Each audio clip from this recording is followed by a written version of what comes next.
me share this to make sure that Ashley's got the link.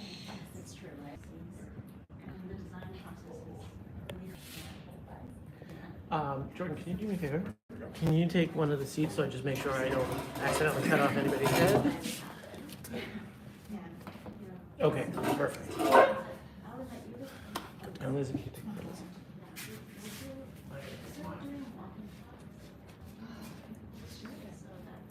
Nice to meet you, I'm Liz. Hi, Jordan. Good to meet you. Nice to meet you. Yeah. Do you want me over here? Or? No, this okay. is fine. Okay, cool. Perfect. Can you see whether I'm in the shot? Am I in this shot? No. I am not. Can you just slide over? You know what? I'll pull this back a little bit. Do you need a charger? Do you have no battery? This should be okay. Oh, I see. Yes. In fact, most of the RSVPs are virtual today. I can't figure out why. Like, I don't. I think it is. I was just saying, like last week it was the opposite. Yeah. Maybe it was weather. Yeah, we had a full room for our talk with Brad Burnham and like 10 people on the live stream. We have like And now it's totally 50, 60 RSVPs on the live stream, and I don't know. It's hard to decide who's your audience. Well, and the other thing I was saying too is sort of like people are just starting to get back into their routine, not necessarily in the city every day, right? They might be going to the office like 2 days a week, or So anyway, cool. Well, welcome everyone. I'm in the shot now, as far as you guys can see. Okay, cool. So welcome. I'm Charlie O'Donnell from Brooklyn Bridge Ventures, and we are going to be talking about how to raise a seed round. We started this series, actually the first one that we did was supposed to be in person, and it was like March 20th of 2020. So that was, it was the first virtual event we ever did. And part of the reason why I did it was because I'd go to these panels about like seed fundraising or whatever. And the discussion about the raise was sort of like, yeah, we got our stuff together, we went out and pitched and, raised $3 million. And like, I was like, wait, there was a whole bunch of stuff that happened that you just like completely skipped over. So this series is all about really drilling down to, okay, like, let's spend the whole hour on just that part, because that's the part that sort of is the toughest part. So I've got two founders here who raised, both within the last year, their first round of financing, and didn't necessarily come from a venture firm, didn't necessarily, build a company and exit it before. All of the ways in which you see, somebody who, has a full set of connections and can just dial up the money on tap, these guys started from scratch. So I'll let them introduce themselves and their company first. Liz, you want to start us off? Yeah, sounds good. Thanks for having me. No problem. I'm Liz Burstein. I'm the CEO, co-founder of Neura Health, with a mission to improve access and quality of care for neurological conditions, starting with chronic headache and migraine. My background's been in product. I've worked in product at several different large tech companies like LinkedIn, some smaller companies like Blue Apron, and most recently I focused my career in digital health. So I led enterprise product for ZocDoc, and then most recently I was head of product at the Maven Clinic. So really built my passion in digital health the past couple of years, and that combined with my personal patient journey inspired me to build my own company. So you'd seen a lot of startups from the inside, but you were just saying you didn't necessarily imagine yourself to be going out on your own. Exactly, yeah, I had no long career mission to become a founder or entrepreneur. My decision to go into entrepreneurship was actually being a customer for kind of willing to exist this better patient experience as I was going through a very difficult journey with chronic nerve pain. And I kind of willed to exist a mobile app where I could text with my doctors, be able to have specialist access on demand. And so this was during the pandemic when telehealth was skyrocketing. I was in the digital health space, so seeing a lot of the companies that were emerging from the woodworks because telehealth was now getting reimbursed and adopted by providers and patients on a skyrocketing scale. So it was more that I saw a really big gap in the market, and then that combined with having this product experience, having worked with a lot of leaders within finance. I also spent a brief amount of time in venture. Just saw a big, massive market, 160 million Americans who suffer from a neurological condition, and a really underserved group because there's just not enough providers. So yeah, it's a bit of my founding story. Cool. Jordan? Amazing. Thanks, Charlie. So I'm Jordan Bradley. I'm the founder and CEO of Highnote. The simplest way to describe it is your audio creators, podcasters, audio advertisers, singers, rappers, beat makers, people who make life through audio, making very simple and effective collaboration tools for them. I'm a musician first, and I'm probably sure that's how I got here, but professionally I've been kind of all over the place. Design at really small startups working on light show apps in stadiums to collaboration tools for back office lawyers and doctors and healthcare and things like that. So a maker at heart, really, has led me here. And as a musician, you experience your own headaches. That's where it came from, right? So the simplest Trying to problem, draw like, two companies together. yeah, That's a good one. the simplest problem, right? I was Podcast. making music, and like a lot of folks in here, like Google Docs, right? It's really easy to like make a comment and tag someone and talk to them and just do basic digital collaboration. Like, we take it for granted because it's so obvious, but those things are around documents and text. They're not around audio. But audio workers need the same thing, if not more often, because the number of iterations they go through, change this thing. Before it even gets to the radio, there's like hundreds of versions of a song. And so we're just making those really simple tools for audio creators. So I'm going to do this sort of chronologically, right? And let's start with the idea and the moment you were like, I'm doing this. Is there actually a moment that you like, up until the moment that you left your last job? And actually be curious to know the timing of that, right? Because you may have decided to go do this before you left, and maybe tested the idea. So what was the point in which you're like, oh, okay, I'm doing this? And then what did you actually do? What changes did you make in your life? Yeah, so while I was at my last job, I thought about this a lot on the side as I started to have this personal patient journey. And I started out just keeping a startup journal. I actually had this startup ideas journal maybe since about 6 years ago. Anytime I had an idea for an app or a company that didn't exist, I would kind of jot it down. Honestly, wasn't really seriously thinking about actually going and building that business up until I really felt the pain of this personally in my last couple months at Maven. And at the same time, I had a really good friend of mine. He's one of the smartest engineers that I know. He rose up to be a big tech lead at Facebook. He built Live and a bunch of their products. He's an amazing triathlete. So that person ended up becoming my co-founder.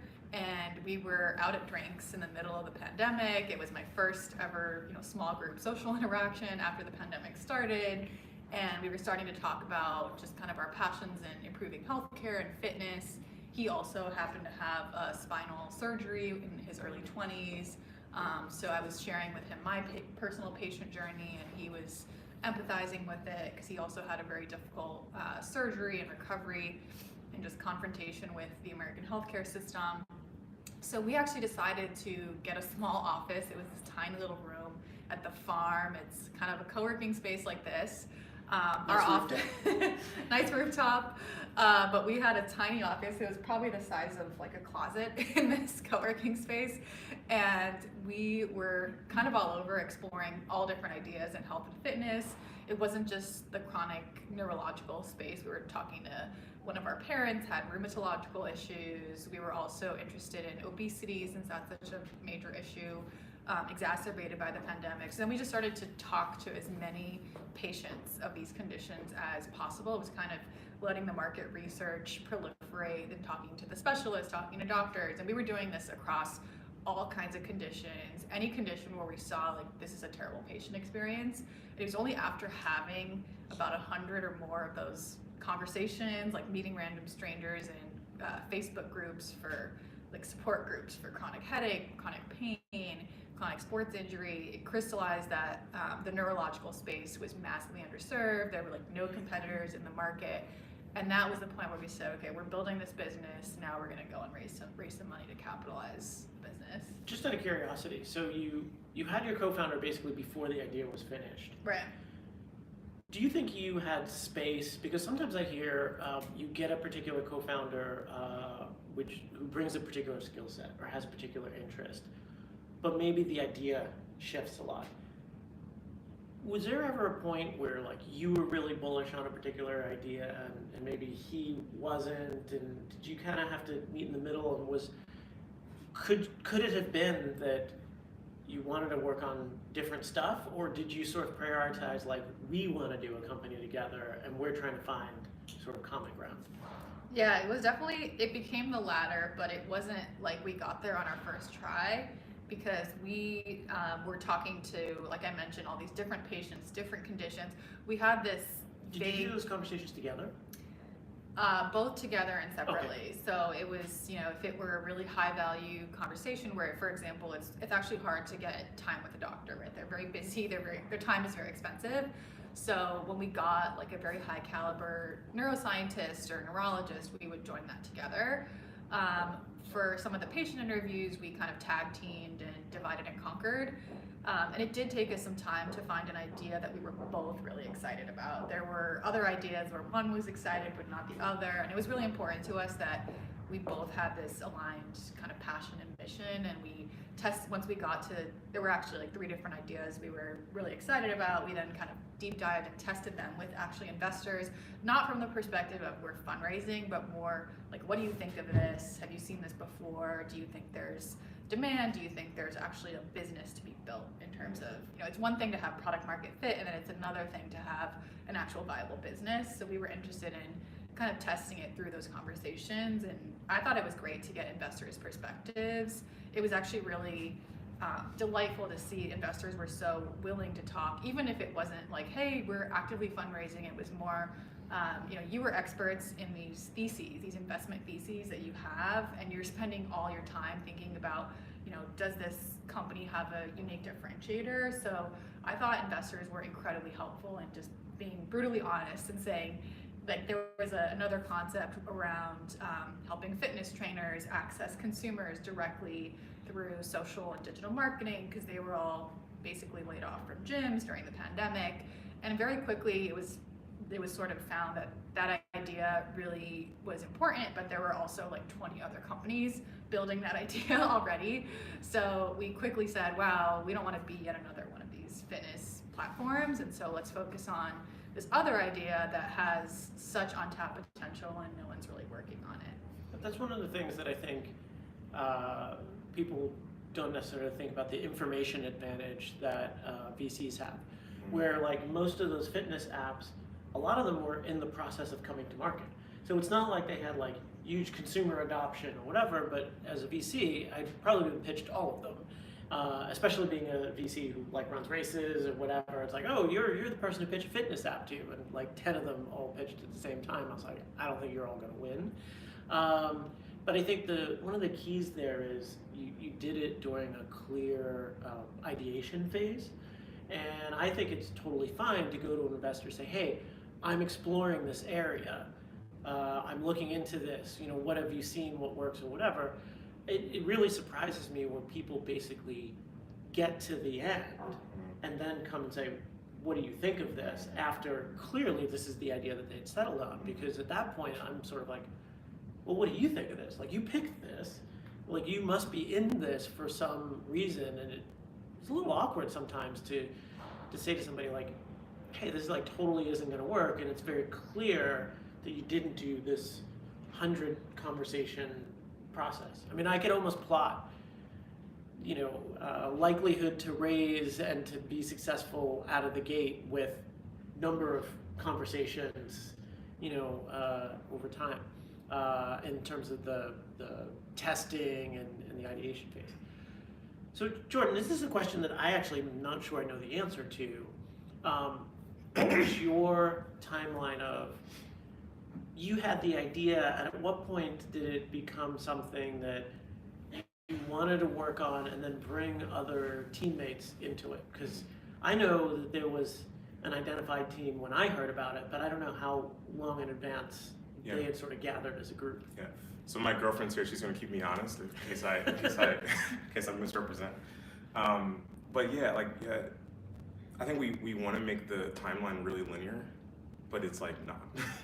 And so even the idea of when did you get the idea? Well, the idea changed over, to me, it's the same idea, but if I take a step back and look at what I'm working on now with a team of 4 versus what I pitched to Charlie versus what I had before I pitched Charlie, and then versus what I was cold emailing random people on the internet asking if they thought that the mock-ups were cool, different products. Maybe completely different code bases. Maybe some screenshots are vaguely similar, totally different thing. Not the nucleus, the idea is a constant, but the manifestation of the idea is so different. And so to answer specifically, like I said before, I was making music. I saw a very particular need to be able to get feedback from others about a piece of music that you made. I made this song, what do you think? Found it difficult to do that. As I was reaching out to people, hey, do you resonate with this idea? What do you think about this mock-up? What do you think about this screenshot? Just getting emails back, random people on the internet, just getting feedback. Reaching out to people who I went to school with, blah, blah, blah, blah. That idea morphed again when Chris came along. So I have 2 co-founders, Chris and Paulina, and they added something else to the mix. Well, I think you're focusing too much on feedback. I think it's more about file management and document sharing. I think that's really what audio creators want a better tool around. I don't know, I think it's more about feedback. So morph again. We bring investors in the mix. Well, aren't there so many audio companies? You sure it's about audio? Don't you want to morph into video too? Idea changes a little bit again, right? So it's everybody's kind of adding their 2 cents, but the nucleus stays the same. And I think I might have strayed away from the question. That's totally fine. I probably did. I probably definitely strayed away from the question. So you mentioned people joining, right? So, right. And I know they were both working full time before the funding. So how did that conversation go? And actually, just for a moment, I want to spend a little time with the recruitment of co-founders and the deal, right? So you're working on this idea, this nucleus of an idea, and then some people start to gravitate towards it, or you pull them in. How does that conversation go in terms of you should do this, and not only that, but you should be my co-founder on this? Right. So I think this part was pretty organic, right? I think at the center of it was, I know I can bring a certain thing to the table. I made this prototype, I designed it, I coded it myself. It came from a real life experience. So I know what I'm bringing, but I know I don't have people to share. I don't have users, I don't have a community. So I'm thinking okay, if I want to do something with this idea, I want to need somebody else, if only to help me surface it to other people. They don't have to know how to code, they don't have to know how to design, but they have this other thing. So enter a co-founder. You literally can't do it all by yourself. I need someone to help me. If I want to do this outside of my bedroom, where can I find the person who can help me get users? And it was that simple. And then I ran into Paulina at an event. I'd lugged a projector down to this songwriting meetup in Soho. And I met Paulina there. She was so kind. She was like, oh, I resonate with this idea. That was the core. Oh, I think what you're doing is cool. I see a little bit of my problem in your problem. I think I can help you by sharing this idea with this Slack group I'm in, with this Discord group. Great, let's work on it together. And it wasn't complicated. It was I think I'm done. I think I have the product. It's complete because I coded it myself and it's done. So Paulina, can you help me share it with some of your communities that you lead? Sure, that'll be $500 or something like that. I flipped it. I offered her can I pay you as essentially a consultant, a certain number of dollars a week to surface this to your communities, to help me test it, blah, blah, blah, blah. The more we started working on this organically, the more we saw that there was an actual business idea beyond a sort of independent, smaller group project. And that's how it became an actual entity. Did you acknowledge the difference between sort of early founding employee and co-founder? Because a lot of people sort of do the co-founder thing. It's well, I can maybe pay $500 once, and I can't keep doing this, and so why don't I just give you a big chunk of equity? And they accidentally wind up with co-founders? Yeah, so You have awesome co-founders, so I'm sure it wasn't an accident, or maybe it was a happy accident. I think it was a combination. I think it was the happiest accident. And I think Charlie asked me, like, you know, if I give you this money, would you hire the same people again? In a heartbeat. The most experienced people in my industry working on our product, sorry. And it happened organic, happiest accident. And I think the conversation around, you know, co-founder first employee was a real conversation that we all had, and it's a good question to ask because it's kind of awkward.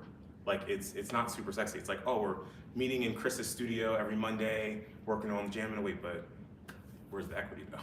Like, what am I getting for this? And it's hard to have those conversations when we don't even have anything yet. Like, we're not a company. So what can I really give you? So we started having those conversations more like, to me, it came down to like time. I'm asking for experts' time, people who work full-time jobs in this sector, doing this thing, meeting me for free every week. Well, Jordan, do you have money? No, I don't have money. You have the cool product, cool. So then what else do you got? Well, I have equity in this company that might exist. Why don't you be a co-founder? And that's leverage. I think that's how that worked. And I think eventually we got to Chris. We met in a cafe, and he was like, "Yeah, I want to do this, but I want to be a co-founder, 50%." I was like, "Whoa! I already built the thing." You know, like it's easy for people who have technical experience or coding experience or design experience to be like, "I did the work. The work is done. I coded it. That's the skill set." There's no more work to do in this startup. No now more I have work this to do. prototype. Like I literally felt that. I was like, "Oh, like 50%. Like that's crazy." You know, but not crazy at all. Like he brought experience that I wasn't even thinking about. And yeah, I coded a thing, but like, you know, This is a conversation I have with founders about how much they should be vested at the time of the beginning. They're like, "Oh, but we've put so much work into it." I was like, "You're not even close to, like, there's so much more work to come in after." There's a humbling nuance because did you put in a lot of work? Well, yes. Yeah, for sure. I, Jordan, did put a lot of work into a prototype that I had made by myself. But the moment that prototype became a company solving a bigger, different problem, well, that's different. Yeah, I work nights and weekends on the side project, but the side project's not the company. And so we had equal stake in the company, Jordan. That's different from the thing that you're working on by yourself. And that's like a hard pill to swallow. Especially, I just want to emphasize on the technical tech workers. You know, I'm writing the code, I'm doing the work. But what about community? What about marketing? What about social events? User testing? Like, that's all skill that maybe you don't have, that you gotta cough up something. So, yeah. Did you guys have that conversation early about, you know, you started working together, but had you had your equity squared away and all of that? Yeah, ours was pretty straightforward. Samir and I have known each other since 2009. We were actually students together in computer science at Stanford, and I went more the product route and he went more the engineering route. So because for us, it was like a team before an idea, and we decided it was kind of a part of our decision to build a company together was actually to work with one another. Mm-hmm. It was very clear from the beginning, like no debates, that this is a 50-50 partnership. And I think it's been amazing because startups are so much work. There's so much to do. And yeah, it's someone I've known for a long time. There's a high amount of trust. We haven't actually worked together before, but it's been a wonderful partnership. And for us, it's so important that we have that like product DNA, that he comes from Facebook and I come from LinkedIn and these digital health companies that have always put product first.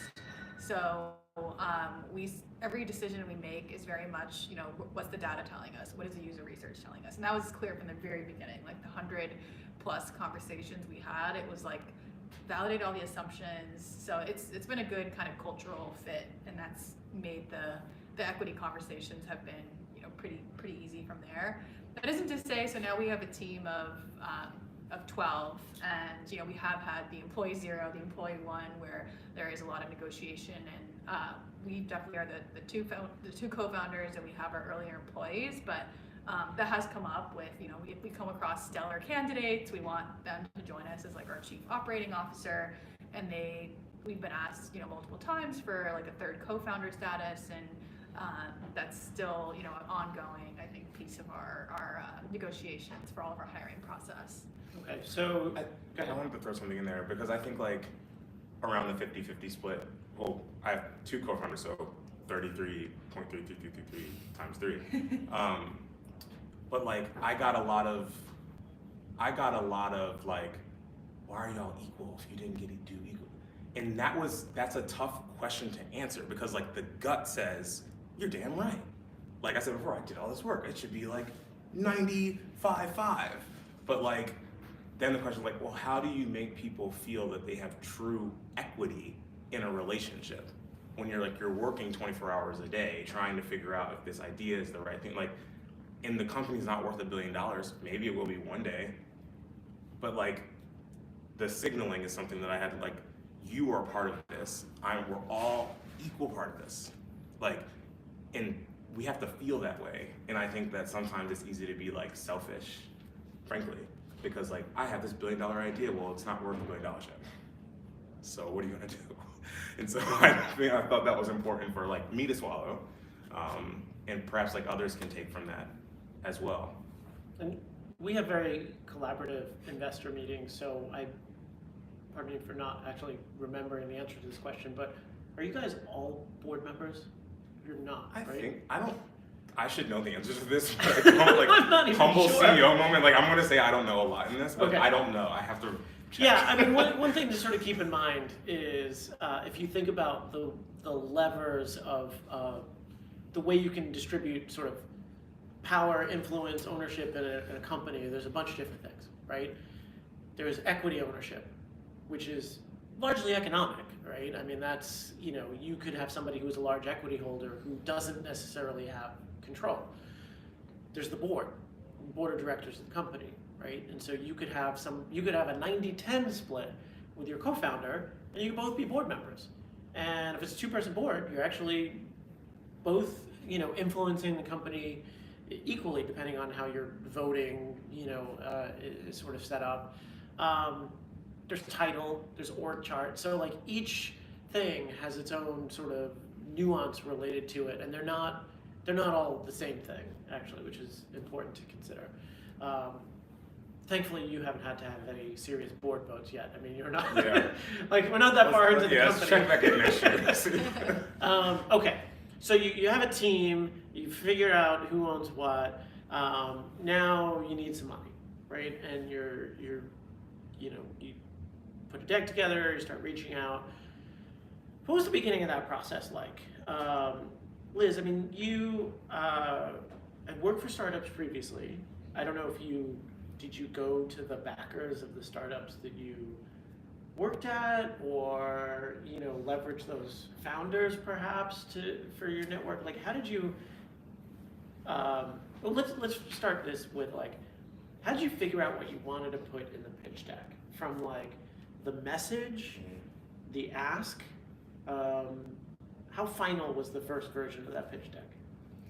So I spent a year in BC, and so I kind of used my favorite template of all the hundreds of pitch decks that I looked at, and I knew there's kind of not really a formula, but there are, I would say, like 5 to 8 pieces. Like, you want to show that there's a sizable total addressable market, like what is the whole pie that you're going after.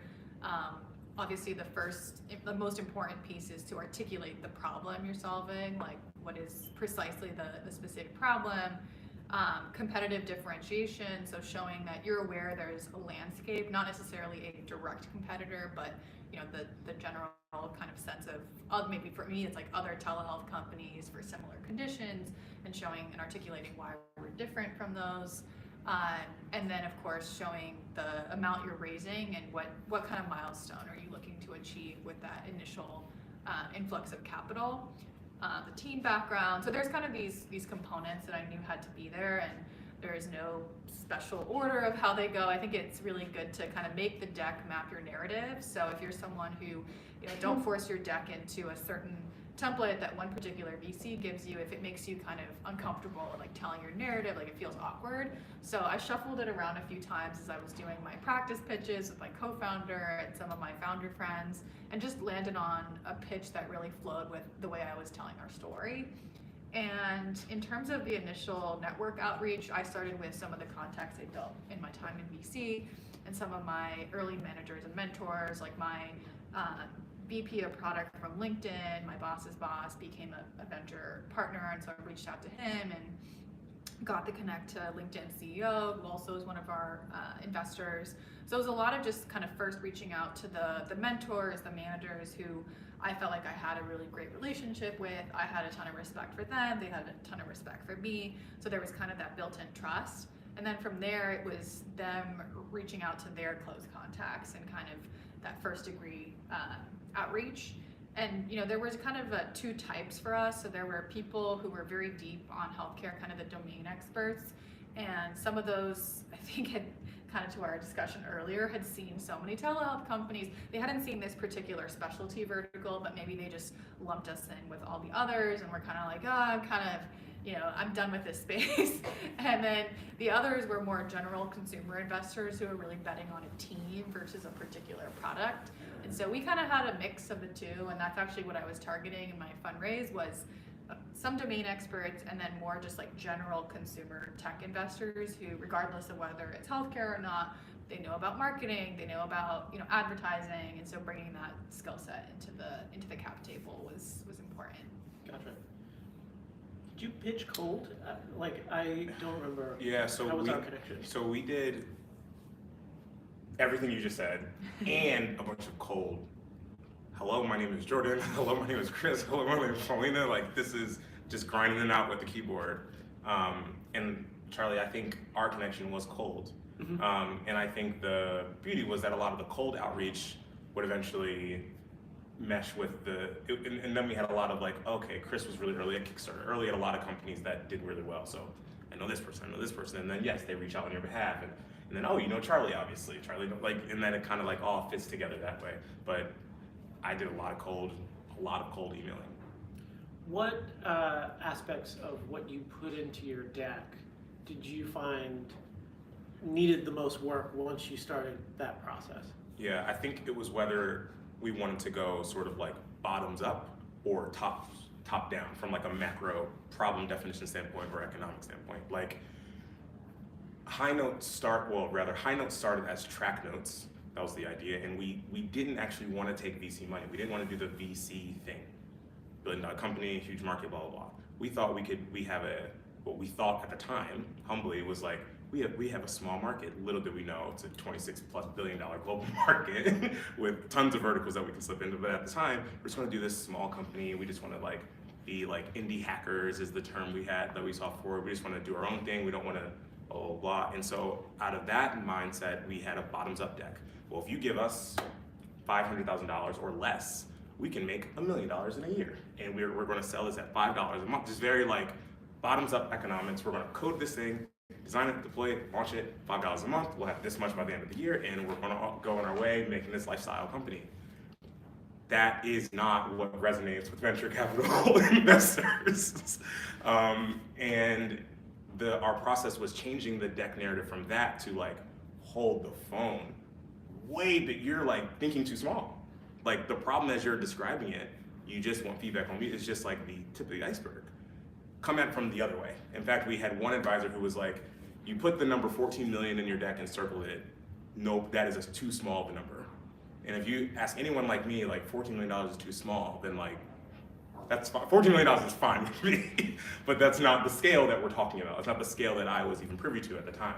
So we shifted the deck to talk about what is the sort of big picture problem, macroeconomic consequences of what you think you can deliver in the market. And then we saw that was not only helpful to us to actually see what we were sitting on, think of the bigger possibilities, but also obviously resonated more with our investors who just work at a bigger scale.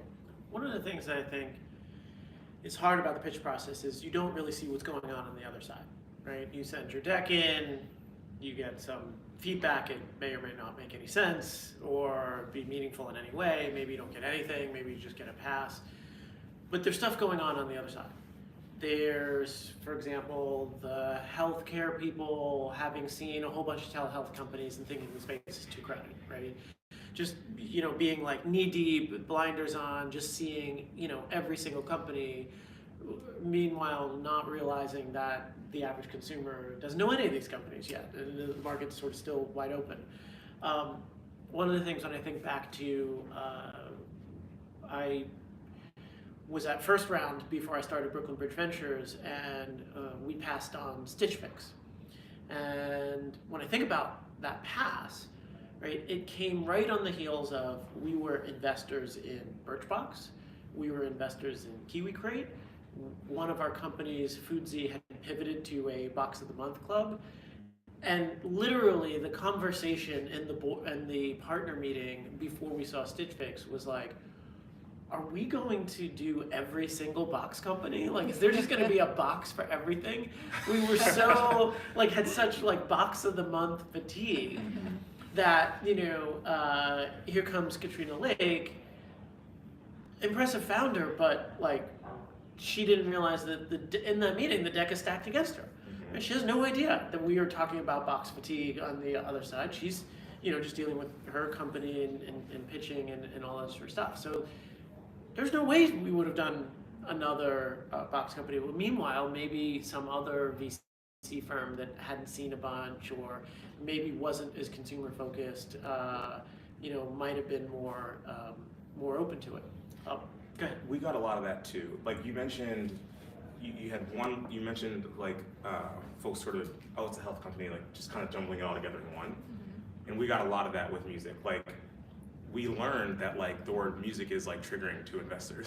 It's rivaled with a lot of wait, oh no, music, but it's a big market, but I don't know. It's second music, worst to travel. Yeah, it's music is scary, but and so we're gonna pass. We don't have enough room for another music company, but little do they know, we're very specific. There's don't just punch us in. So we learned a lot about this very down to the sentence level, what words we should use to say things super carefully so that it's not triggering to other experiences. If we were to say box, then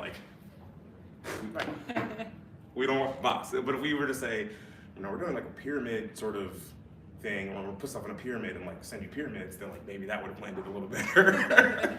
Circular containers, I don't know, but just not box, just not, no more boxes. I don't know if I shared this with you, but one of the reasons why I was particularly open to Jordan's pitch was because I previously I felt had a little bit of a blind spot to creator tools.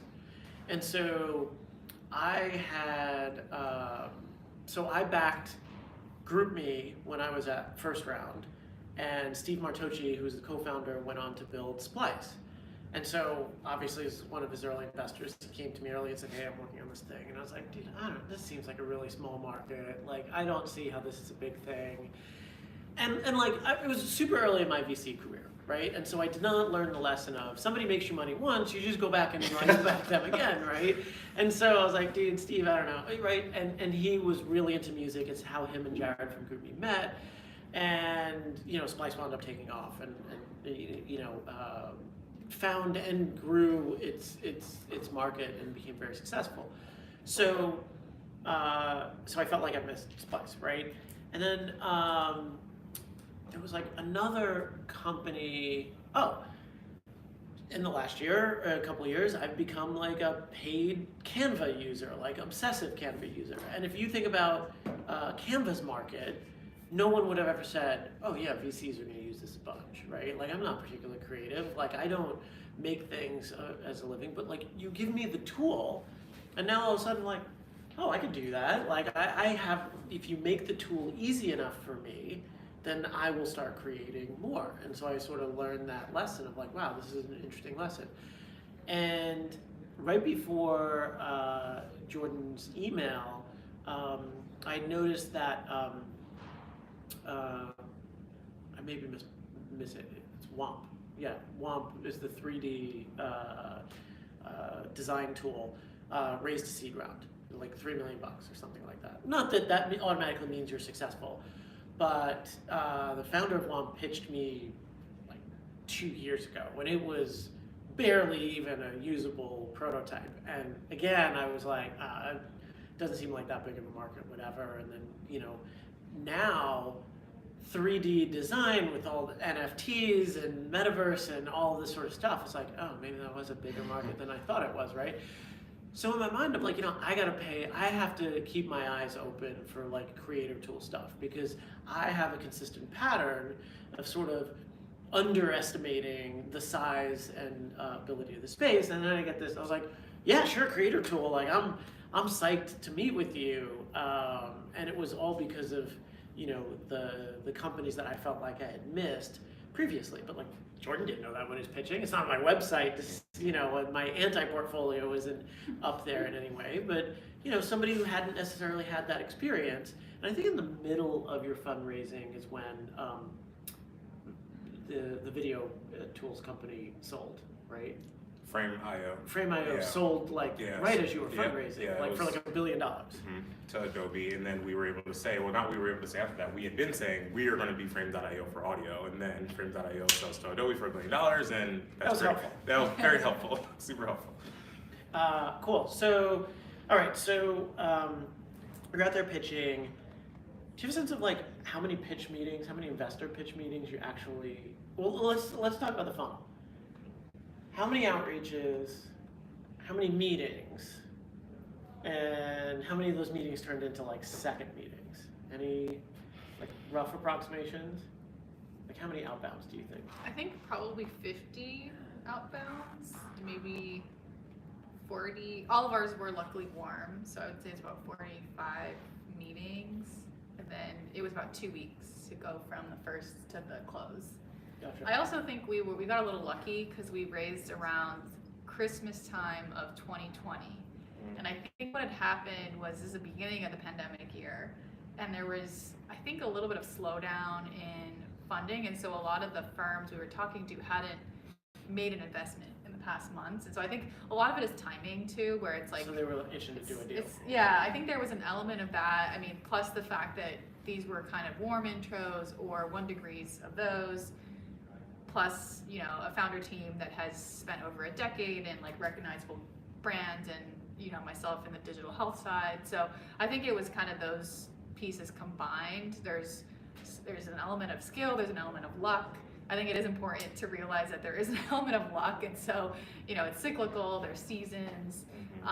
But yeah, I'd say that was like my approximation of the funnel. You got 90% of the emails turned into meetings, right? Yeah, so the element of luck and the momentum. So like, I got a lot of advice. I feel like founders get like a lot of advice. Do this, don't say this, don't say that. And like, I feel like what makes a good founder is just a good person, an effective person in your life. Just like you're gonna people are gonna say a lot of shit. Don't do that, do this, don't do that, do this. Sometimes they're gonna be right, sometimes they're gonna be wrong. They might be a little wrong in one situation and then really right in another. And it's like up to you to like be a constant filter for like, oh, this little thing that Charlie said is relevant in this moment. But this one thing that Chris told me not to do is relevant here too. So I gotta put those together. Right. Except for Lexi, she's always right in putting those together. But the two things that have remained true from all the advice that I've gotten is the momentum and the element of luck. I reached out to Charlie, cold call, Charlie bought because of everything that Charlie just said, had no idea. That was an element of luck. That would not have been possible if we hadn't done all of the grunt work and been ready for that element of luck. But that set off. Which got me to take the meeting, by the way. Not like, I was not itching to do a deal. I was like, I'm gonna be more open to the meeting. Right.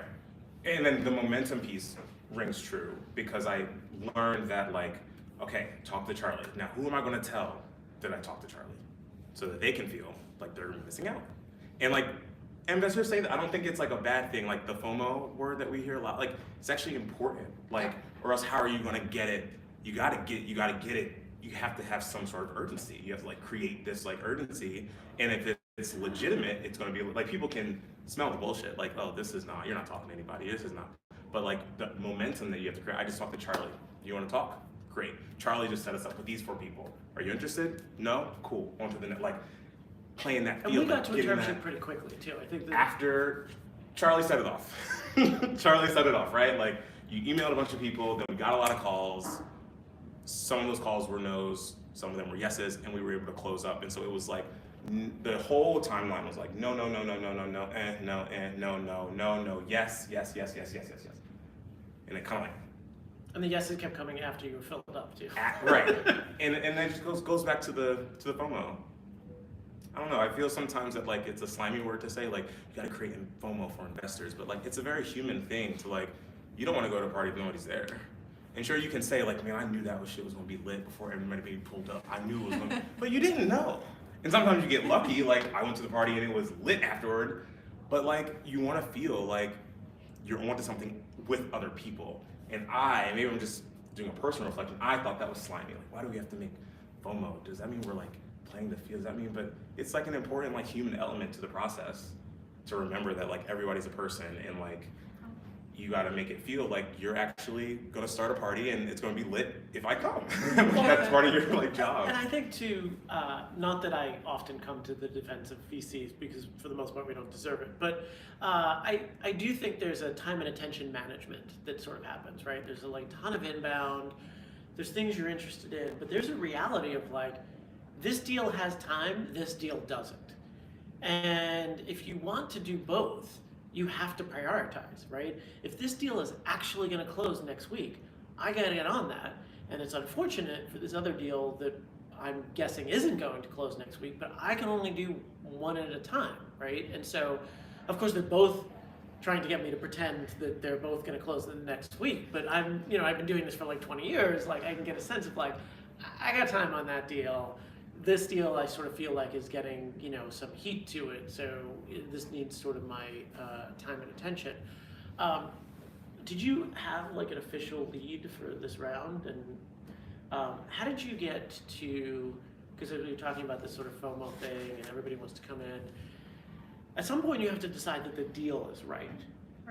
And, you could always go search for a better deal, search for another term sheet, optimize around price and all that sort of stuff. But at some point, you have to say like, I think, because you weren't even out for that long, you have to decide like, I think this is fair, I'm gonna move forward with this, because that is clearly gonna turn up the momentum, but it may not be the best deal. So how did you deal with that? Yeah, so it's interesting. I was mentioning how a lot of our start was through the warm intros and the first degrees, but actually our lead was completely cold to us. It was a random LinkedIn message. Someone saw I had the word founder in my title, and it was a firm I actually had never heard of prior to that outreach called Pear VC in Palo Alto. But as soon as I got to talk to them, I just really admired their operating model. I diligence them. It turns into kind of this, you're getting diligence, you're getting asked the same questions over and over about, all the areas of the business that could go wrong, because that's the job of the VC, is to assess risk. And once you get to that point of conviction, the table kind of turns and you're going into then a reverse diligence, as I think of it, right? Is this the right firm for me?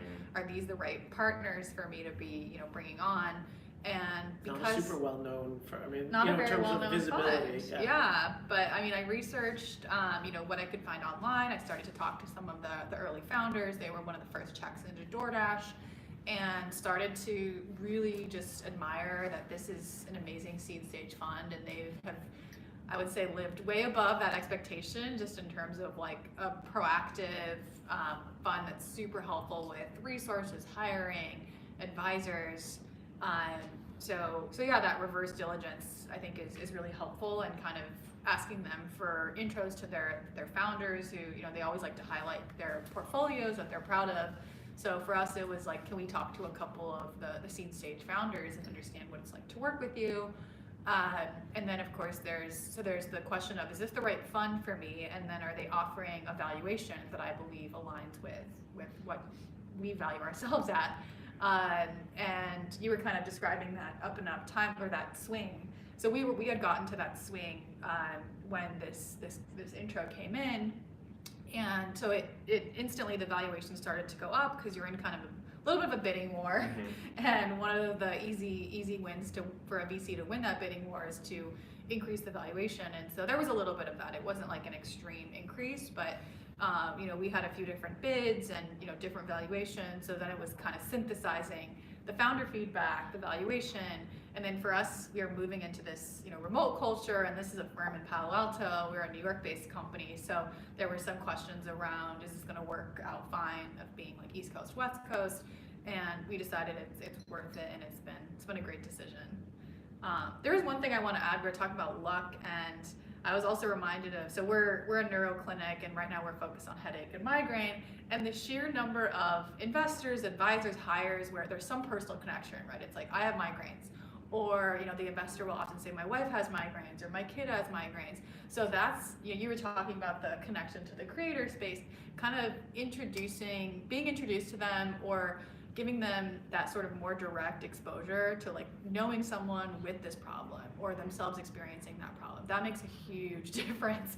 I will tell you, if it's someone who doesn't happen, 1 in 6 Americans have migraines, so the likelihood that they know someone with migraine is pretty high. But when it's someone in that close circle, like a child or a spouse or a best friend, the problem just really hits home because they've talked to that person, they know how many months they're waiting for a neurologist. So that is, when you think about it, an element of luck of like, are you talking to someone who happens to have this problem?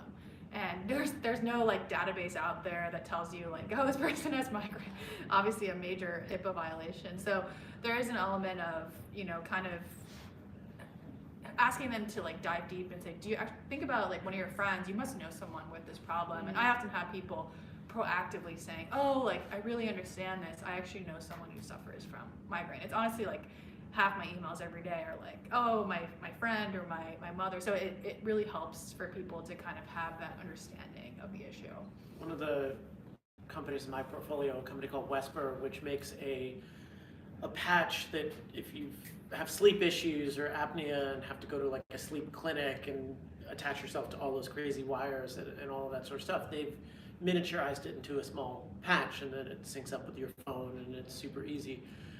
They went through a long process of getting like FDA clearance, and it's like they made like real tech, like the patch is actually a real piece of technology.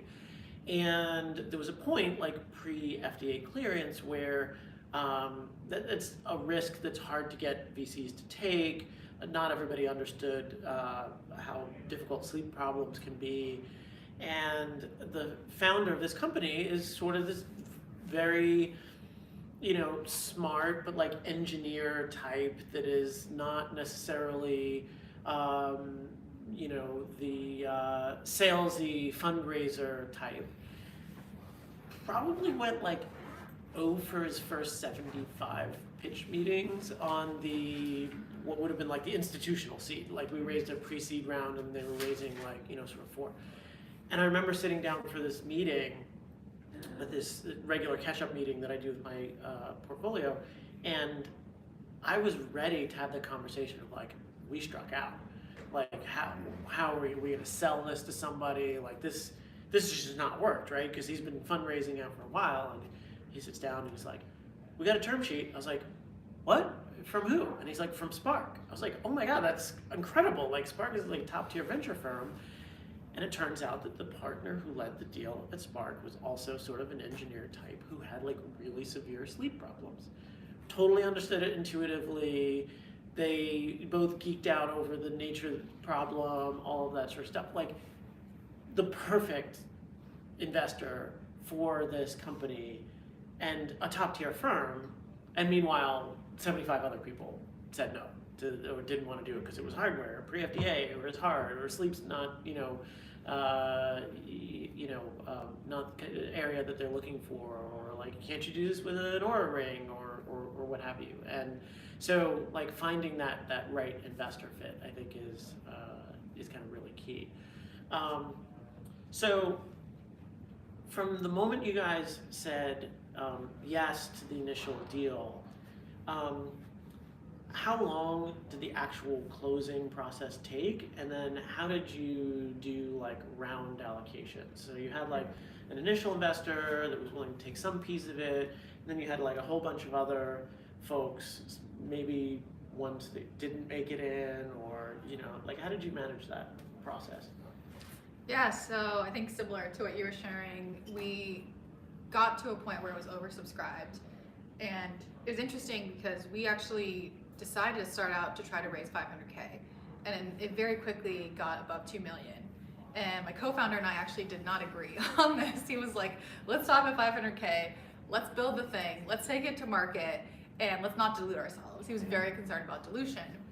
On my experience, I said, well, I've built healthcare services, tech-enabled healthcare services business before. They are very capitally intensive. You have to pay doctors, you have to set up legal, we have 4 different clinical corporations, you have to have a different one in each state, so you're legally licensed to give medicine.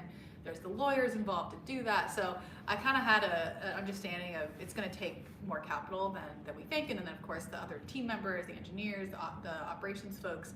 So we went up to 2 million, and then we had these constant debates about, I would say fights, debates, healthy debates about how far are we going to take this, and is it going to cross from a pre-seed, is it going to be a seed, and decided, I remember these conversations where I'm like, I promise you it won't be more than 2 million. And then next week, can we just do 2.1? Can we just do 2.2? And then we capped it at 2.2. For me, that was painful because I knew that what that means is it just means you have a shorter cycle to then have to raise your next round. And once it got to, okay, we have this limit, we've done all the haggling. Why do you say in a shorter cycle? Why did you feel that way? Well, it's like increased expectations, or? Yeah, that you're gonna have runway for a year and a half, and then you're gonna have to start fundraising again in a year, versus if you raise a little more, then you maybe have 2 years. So that so you're talking about like shorter cycle, not going up to 3 or something like exactly. that. Okay. Yeah. So there's kind of this trade-off of you want to raise enough so that the team can build and take the product to market and not have to worry about fundraising again too soon. And so we cut it at 2.2, and then we got into the allocation discussions of who's going to be the lead and how much are we giving each firm. And everyone tells you they have a minimum. Yeah, and a lot of the firms, it was surprising, even though a lot of them were seed stage, we had kind of a mix of like a lot of large funds like Index and Norwest and Bessemer, and we were collecting checks from their scout funds. And these are all funds I really admire, and I wanted to get the partners on board and invested and aligned. So that was kind of tough because they all had these minimums, and it was kind of like, well, if you do this, then it's going to be out of our scout fund rather than our larger fund. And then Jeff Weiner, who's the former CEO of LinkedIn, basically said, I offer executive coaching as part of my VC services, but in order to do that, you have to let me invest at least 500K, otherwise it's not worth my time. So there were a lot of these conditionals, and we kind of went back to that, okay, we want to have a good chunk of consumer expertise, and then we want the healthcare, so those folks can introduce us to the doctors and the payers. And then we also thought about the brand signaling, like these, how much we want to make sure that, when we're hiring, we're always mentioning these brands. Like, we have Norwest, and they're investors in Calm and Talkspace, and we have, Jeff Weiner's fund, and they're a newer fund, but everyone knows LinkedIn. So it was a little bit of that, a little bit of, the strength of the relationships, and making sure we're kind of balancing meeting their minimums. The actual process of then getting the money in the bank took another 2 months, because one of our funds was an international fund called Global Founders Capital, and they were in Germany. And getting the international wire was tricky because we didn't set ourselves up with this is my founder humility moment. I used a new age banking company for startups. They couldn't accept an And international wire? they hadn't yet set up the international wire. Oh, no. So we literally had 500K of funds sitting in the ether, and this VC fund in Europe was like, we sent you the money, and we're like, we haven't received it. And then a month later it was like, oh, your bank doesn't accept international wires. So anyways, I'm laughing now. It was traumatizing at the time. We ended up getting the money, we switched to Chase. It was all good, but that was one of my mistakes. Mistakes with the yeah. I mean, I think the original question was negotiating the deal. How do you know if you're gonna get a good deal? Or I went from not having ever seen or knowing what over $200,000 looks like to now oh, we can do 500,000. How about another 100? I don't know what a good deal is. We don't really know what a good deal is, and so we were thinking people want to give us many hundreds of thousands of dollars. Let's just take it and get started. Like, and then there was a moment where my co-founder's like, you got to take this call. Like, we've got to negotiate a higher valuation. I'm just like, negotiate a higher valuation? This is the first time we're getting money. Like, let's just take the money and go. So that was difficult to do, but yeah, that's another not humiliating, but humble moment. Like, negotiating a round is just like, that's the first time I've ever raised a round. Don't really know how to do what's my leverage. Don't really know how to do that. So not much to add there, but other than that, there's a lot to learn. My MO when throwing out term sheets, and I tell founders this up front, is I tend to be the first term sheet, because if I like something, I really like something, I'll just throw in a term sheet. Because I'm probably not going to compete if I have to get in a bidding war with somebody and all of that. And I say my goal is to pick a price which is a little less than you expected, but not so low that you think I'm a jerk. So it's just like, I'd love to do a little more, and I'm like, well, you're only term sheet, and I don't want to bid against myself, and then you're just like, I hate fundraising, and then you just like, because I have a responsibility to my shareholders to get the best price possible, and it is the one time that I'm not aligned with it. Like, I'm trying to buy as much of your company as possible, and you're trying to sell as little of it as possible, and we will go back and forth, and you'll weigh how much more time you want to spend fundraising, and I'll weigh whether or not I want to risk losing the deal. Although the good thing about being a smaller fund is it's rarely a lost deal, because if you do wind up taking a term sheet from somebody else, I can usually wind up fitting into that round, and I usually get the credit for having given the first term sheet to say, hey, appreciate the first term sheet, this isn't the best deal that we got, but why don't you come into this other deal? And I've done that on a few occasions. But I think at the end of the day, one thing that founders don't realize, and I wrote a post about this, it's very easy to think of dilution as additive, right? That if you are selling 25% of your company in this round, and then in the next round, and the next round, you keep mentally subtracting 25%, but that's actually not the way it works. It's multiplying, right? And so you're multiplying sort of times 0.75 each time. So the actual chunk of your ownership that you lose each time is actually a smaller and smaller number, but the pie keeps growing. It's just like weird math. And the other math that people don't talk about that often is how much the only real two numbers that count is what did you sell the company for, and what do you wind up owning at the end. That's it. Everything else is interim, on paper, funny money, whatever. And the biggest way to affect both of those numbers has nothing to do with the pricing of each round. It's like how well you execute. There's a big element of market timing, obviously, but also how many rounds you take, right? If you run the company in such a way that you can essentially skip rounds or take a little longer and go cash flow positive and grow a little bit more slowly, like each round, and having to take an extra round or an interim round or whatever is a really big factor on your ownership. The thing I always like to say is, I don't know any founder that sold their company for $100 million or more who actively regrets the price of their seed round.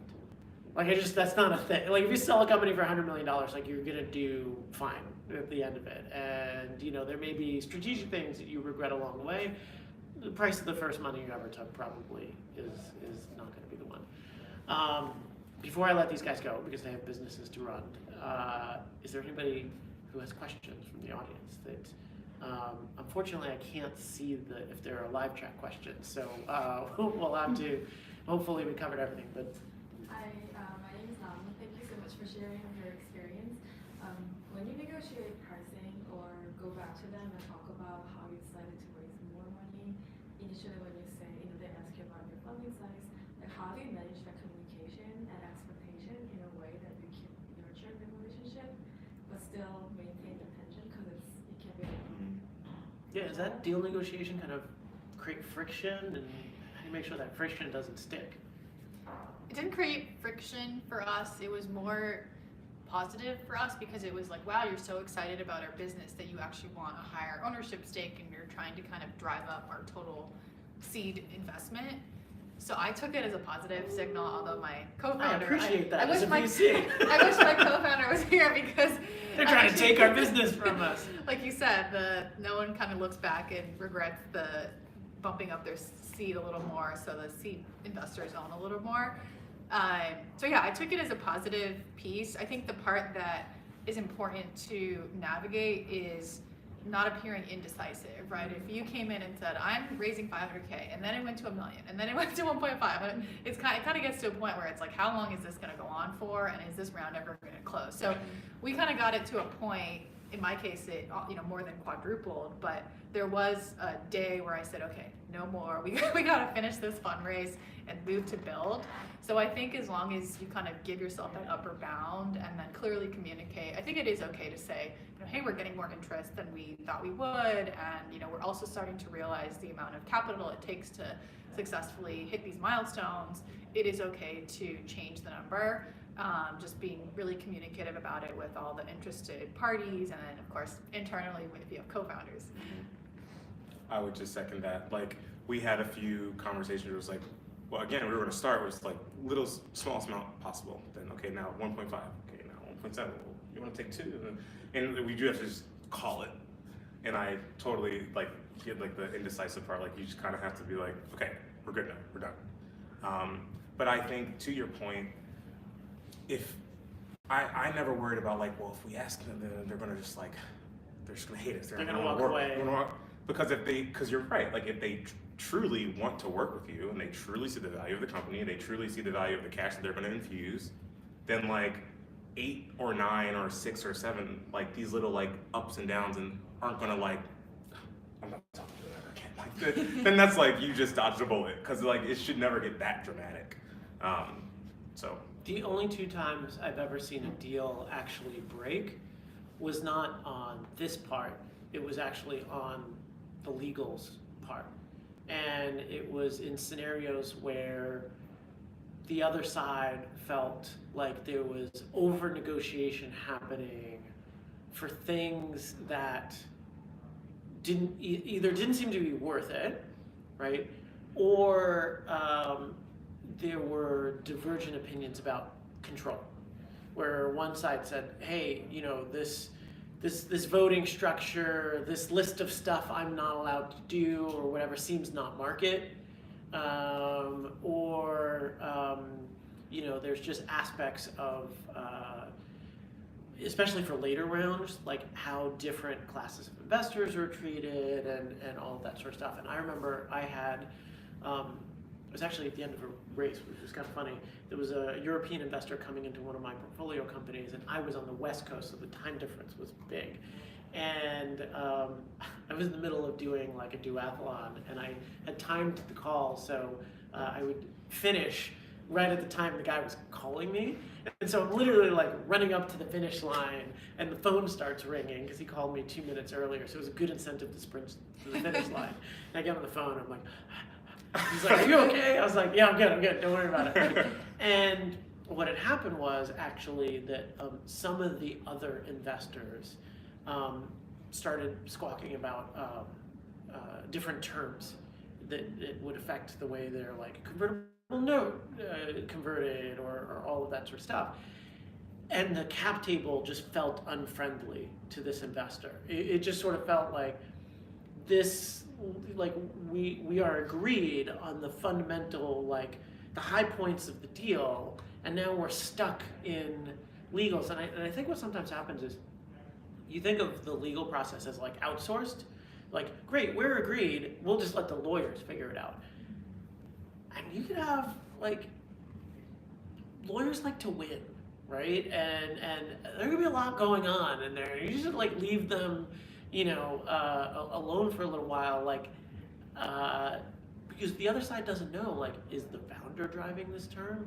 Is the investor driving this term? And meanwhile, it's just like 2, lawyers kind of slugging it out, both trying to win over stuff. So I think it's important to just check in on that process, to constantly have the legals explained to you as to like, hey, I noticed there's a little friction about this point. Tell me why I should care about this, and let me call the investor and be like, hey, why do you guys care about this so much?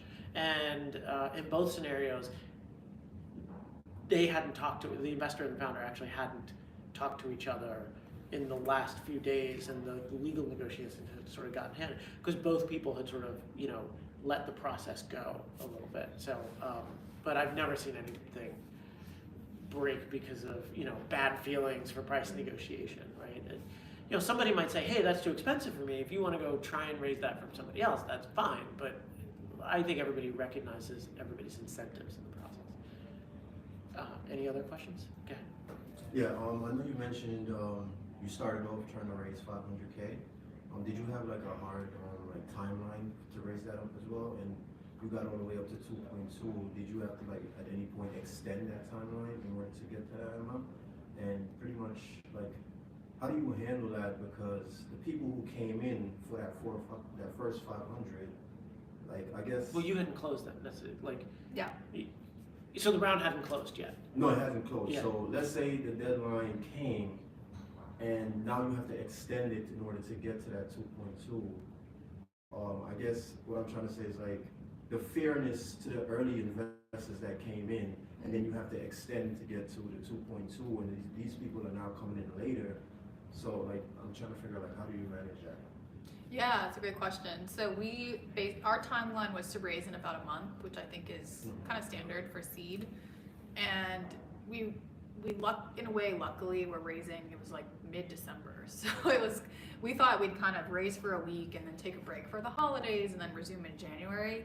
But we just kind of got excitement, and then we were literally closing our last check on Christmas Eve. And my family was like, what are you doing upstairs? I was trying to close a few $1 million raise. But it was a little bit of, we got to the 500K, and then there were still these other investors that were interested. And we had the kind of verbal commits to the early investors to say, okay, we want you in at this much money at this valuation. And then the additional investors were like, well, we have these minimums, and our minimum is 500K. Or the other firm would say we're only going to offer you our whatever additive services they have, like executive coaching for 500K. So we decided, it was kind of all these fast back and forths with me and my co-founder saying we should take this additional money, we're going to need it later on. And then there was a quick decision to say, let's add in these other investors. There was one investor at the very end who really wanted to become the lead. That was our lead that I mentioned. So they offered to go a little bit higher on our valuation. So that's not really common for kind of one round to have different valuations, but So not everybody closed at the same price. Not everybody closed at the same price. That's Yeah. Okay. Yeah. Because the people who are coming in later, He was following. I wasn't paying attention. Yeah. they're pretty much getting the same deal as the people who came in really Yeah. early. So how is that fair? Did the early folks, and that happened to you? Yeah. Yeah. So the question was, is it fair, or how do you navigate the Kinda, timeline? yeah, because you're changing the time. You told me that you're closing at this specific date. Yeah. I came in, and now you extended the timeline to bring in more people, but they're coming in at the same terms that I came in very early. So. Yeah. Well, So actually, in both of their cases, they came in at worse terms. yeah. So for the people who come in later, price is higher. Okay. We've gotten it we've gotten more excitement. There's just the economics there. There's more demand. Cost goes up. There's a meme of Joe, I think, or who was it? It's some rapper. He's like, the price yesterday's price is not today's price. Anyway, the price goes up. So and I think people understand that.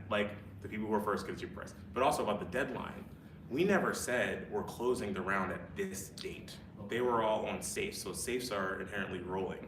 You're not giving out common shit. You know what I mean? It's a rolling. There's the deadline is self-imposed. We want to wrap this up around this time so that we can get on with things. And so it depends, I guess, on how strict your deadline or what the other consequences of the deadline might be. But we were able to be we want to wrap this up. This is who we have on board. This is what the cap table's looking like so far. You're coming in a little later. We'd love to have you. However, for things to be fair for us, we really want you, but we have to raise it just a little bit and people understand. Well, one thing that's a little slightly different, and different people have different approaches. There are some people who enter the process like that, and they basically say, if you come in before this date, the price will be this. After that, we're moving the price up. I find that really irritating. I feel like that's not the reason why people want to come in. I don't feel like, you know, like the sort of like act now like approach to raising, to putting people on your cap table who are gonna be there for like maybe a decade is maybe like not the approach. However, you have these points in your head of like, okay, I'm trying to raise X and I'm trying to take a month, right? Or 2 months, right? Somebody comes in towards the end of that process, right? I think it's fine to say, listen, like, you're past where we thought we would take, right? Like, you're sort of after our process, or this is really late.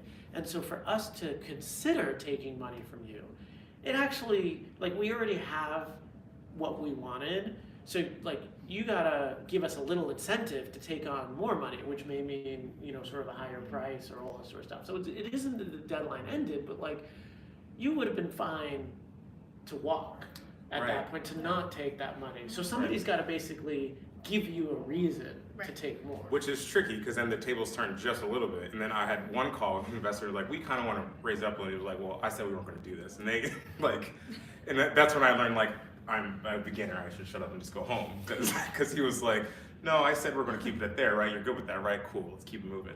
But I think it's totally reasonable to have that. And I don't think, again, if they want to be involved, and they're not just trying to, like, it's not about, like, it's about the fundraising, but for me, it was just about, we need this money to do some things. Like, let's get it over with so we can get to work.